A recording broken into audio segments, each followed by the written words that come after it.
The Argives and their allies formed up in the battle order they planned to use should they encounter the enemy. The Spartans were returning to their original base by the Temple of Heracles when they suddenly saw the opposing army close by, advanced now from the high ground and already in full battle order. This moment was the greatest military shock in Spartan memory and gave them little time to organize their response. They reacted at speed. Every man went immediately to his own position, and detailed orders were given by their king Agis, as their law required. When the king is in the field, he is in complete command. He personally determines the requisite orders and gives them to the polemarchs.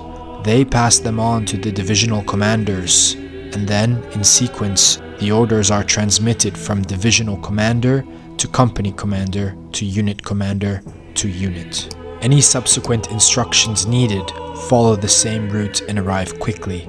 Virtually, the whole of the Spartan army is a system of command within command, and responsibility for action is widely shared. On this occasion, the Skiritai were drawn up on the left wing, a position to which they have always had an exclusive right unique in the Spartan army. Next in line were the veterans of Brasidas campaigns in the Thrace-ward region, and with them the previously liberated Helots. Then came the main range of the Spartans' own divisions, with the troops from Irea and Arcadia beside them. Next the Maenalians, and on the right wing the Tegeans, with a few Spartans holding the extreme right of the line. The cavalry were positioned on both wings. Such was the Spartan formation. Facing them on the other side were the Mantineans on the right wing, posted there because the action was taking place in their territory. Alongside them, their allies from Arcadia.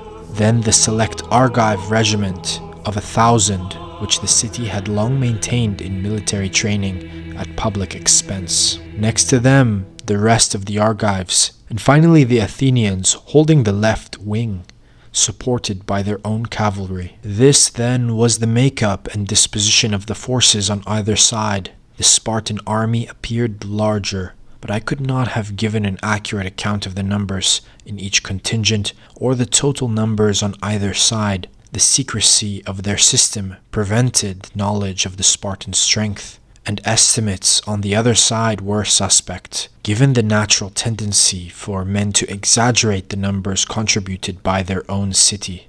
The following calculation, though, affords a view of the Spartan numbers on this occasion. They had 7 divisions in the field, apart from the Skiritai, who numbered 600. There were 4 companies to each division, and 4 units to each company. 4 from each unit fought in the front rank. The depth of the line varied, as each divisional commander was allowed his own discretion. But on average, the line was 8 ranks deep. Along the whole line, then, and excluding the Skiritai, the front rank consisted of 448 men.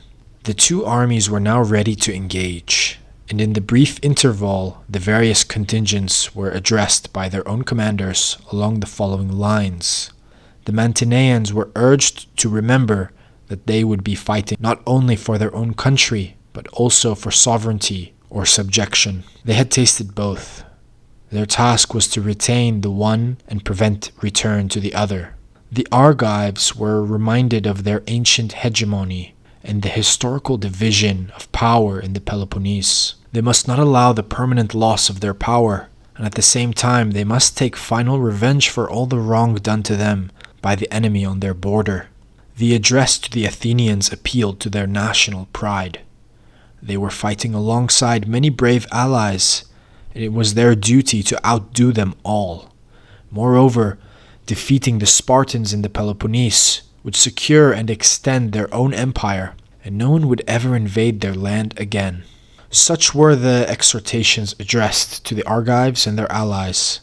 On the Spartan side, there was encouragement given individually to the separate contingents, but the Spartans themselves followed their military code and confined exhortation to the reminder of what they all knew well, their duty to be brave.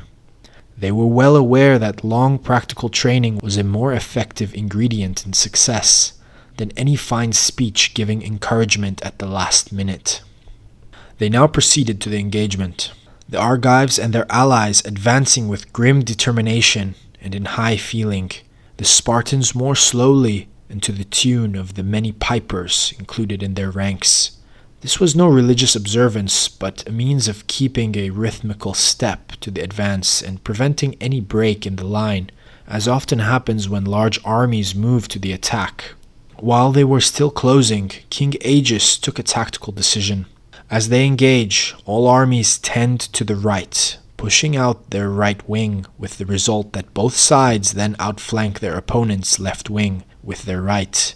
This is because each individual hoplite is anxious to bring his own undefended shield as close as possible to the shield of his colleague on the right, and reckons that tight locking is the best protection.